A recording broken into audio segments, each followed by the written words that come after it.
حرمت علیکم امہاتکم، اب ان عورتوں کا بیان ہے جن سے نکاح حرام ہے. تم پر حرام کی گئی تمہاری مائیں، چاہے سوتیلی ماں ہو چاہے سگی ماں. نانی بھی حرام ہے، دادی بھی حرام ہے. وبناتکم، اور تمہاری بیٹیاں تم پر حرام کی گئیں. اس میں پوتی بھی داخل ہے اور نواسی بھی حرام ہے اور پوتی بھی حرام ہے. وَأَخَوَاتُكُمْ، اور تمہاری بہنیں حرام کی گئیں.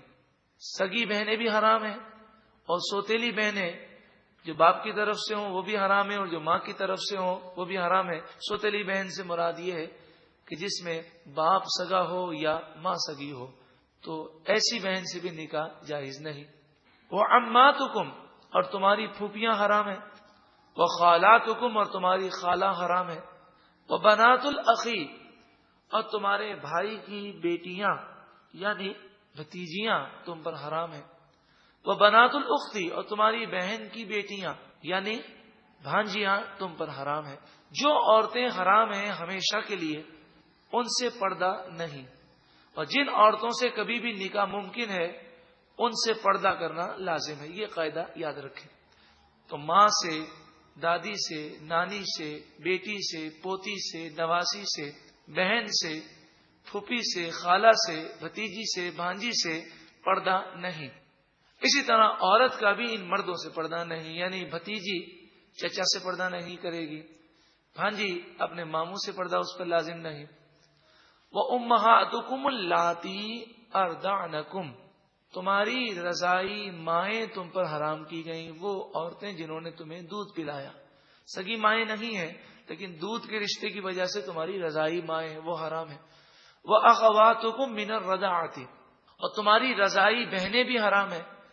یعنی جس عورت کا تم نے دودھ پیا اس عورت کی جو بیٹیاں ہیں وہ تمہاری بہن ہو گئیں اور وہ رضائی بہنیں تم پر حرام ہیں. وَأُمَّهَاتُ نِسَائِكُمْ، اور تمہاری بیویوں کی مائیں یعنی ساس تم پر حرام ہے. وَرَبَائِبُكُمُ اللَّاتِي فِي حُجُورِكُم مِّن نِّسَائِكُمُ اللَّاتِي دَخَلْتُم بِهِنَّ. دیکھیے اوپر جتنے رشتے بیان کیے گئے سب ہر صورت میں حرام ہے. اب وہ رشتے بیان ہو رہے ہیں کہ بعض صورتوں میں حرام ہے اور بعض صورتوں میں جائز ہے. پہلی صورت بیان ہوئی کہ جن عورتوں سے تم نے نکاح کیا ان کی وہ بیٹیاں جو دوسرے شوہر سے ہیں وہ تم پر حرام ہیں اگر تم نے اپنی بیویوں سے خلوت صحیحہ کر لی. خلوت کر لی تو اب اس کی بیٹیاں جو ہیں تو دوسرے شوہر سے لیکن تم پر حرام ہے. فَإِن لَمْ تَكُونُوا دَخَلْتُمْ بِهِنَّ، پھر اگر تم نے قربت نہ کی، خلوت نہ پائی گئی، فَلَا جُنَاحَ عَلَيْكُمْ، تو تم پر کوئی حرج نہیں، تم ان عورتوں سے نکاح کر سکتے ہو. تو قاعدہ کیا مقرر ہوا؟ قاعدہ یہ مقرر ہوا کہ جو عورت سے نکاح کیا جائے اس کی وہ بیٹی کہ جو دوسرے شوہر سے ہو، اگر نکاح کرنے کے بعد اس بیوی سے قربت کر لی جائے یا خلوت ہو جائے تو وہ بیٹیاں بھی کیا ہو جائیں گی؟ حرام ہو جائیں گی، ان سے نکاح نہیں ہو سکے گا. اور صرف نکاح ہوا، رخصتی نہ ہوئی، خلوت بھی نہ ہوئی اور اس نے اسے طلاق دے دی، تو اب اس کی ان بیٹیوں سے وہ نکاح کر سکتا ہے کہ جو دوسرے شوہر سے ہیں. اس آیت کریمہ میں ایک لفظ گزرا فی حجورکم، اس کے لفظی معنی یہ ہے کہ وہ بیٹیاں جو ہیں تو تمہاری بیوی کی بیٹیاں دوسرے شوہر سے ہیں مگر تمہاری پرورش میں ہے، تمہاری تربیت میں ہے. تو یہاں پر مفسرین فرماتے ہیں کہ یہ ایک مستحب ہے کہ جب کوئی شخص دوسری عورت سے نکاح کرے، ایسی عورت سے نکاح کرے کہ جو صاحب اولاد ہو، تو اسے چاہیے کہ وہ اس کی اولاد کو اپنی اولاد جیسا سمجھے اور اس کے حقوق ادا کرے. اللہ تعالیٰ اسے جنت کی اعلیٰ نعمتیں عطا فرمائے گا. وَحَلَائِلُ أَبْنَائِكُمُ الَّذِينَ مِنْ أَصْلَابِكُمْ، تمہارے سگے بیٹوں کی بیویاں یعنی تمہاری بہو تم پر حرام ہے. اب یہ سگے بیٹے کا ذکر ہے، اس سے منہ بولے بیٹے کا ذکر خارج کیا گیا. مراد یہ ہے کہ منہ بولے بیٹے کی بیوی تمہاری بہو نہیں، اس سے پردہ ہوگا. منہ بولی بیٹی سے بھی پردہ ہے. منہ بولا رشتہ شریعت میں کوئی معتبر نہیں ہے.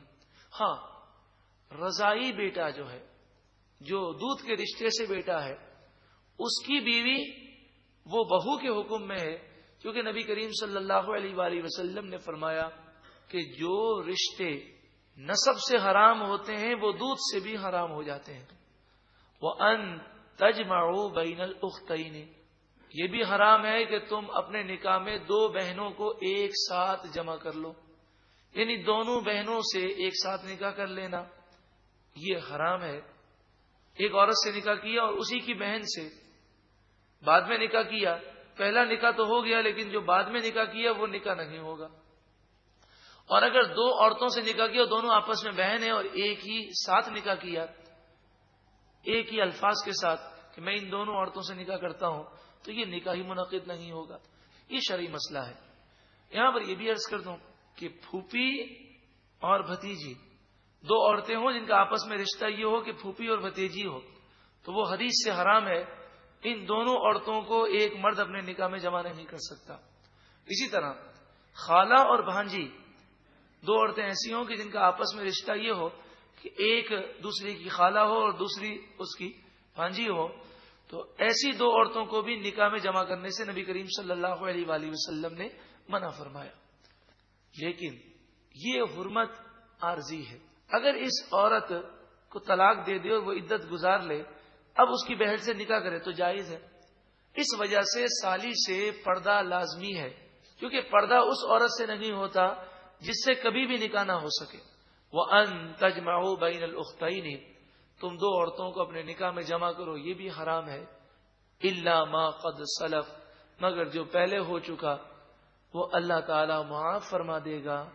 لیکن حکم یہ ہے کہ اس حکم کے نازل ہونے کے بعد جن جن کے نکاح میں ایسی عورتیں تھیں وہ فوراً ان سے جدا ہو گئے، اور اب تو یہ حکم آئے ہوئے 1400 سال گزر گئے، شریعت نافذ ہو چکی۔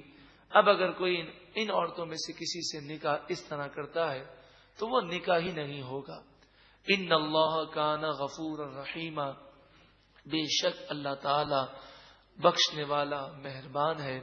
سورۃ النساء میں بڑے اہم مسائل بیان کیے گئے ہیں، اور آپ اسے اندازہ کر سکتے ہیں کہ اس پر علماء نے کئی کتابیں لکھی ہیں، کیونکہ سورۃ النساء میں بعض ایسے مسائل ہیں کہ جن کی ہمیں بہت ضرورت ہے فی زمانہ خاندانی نظام کے لیے، اور معاشرتی اس میں جو برائیاں ہیں ہمارے معاشرے میں اس کا حل اس میں موجود ہے۔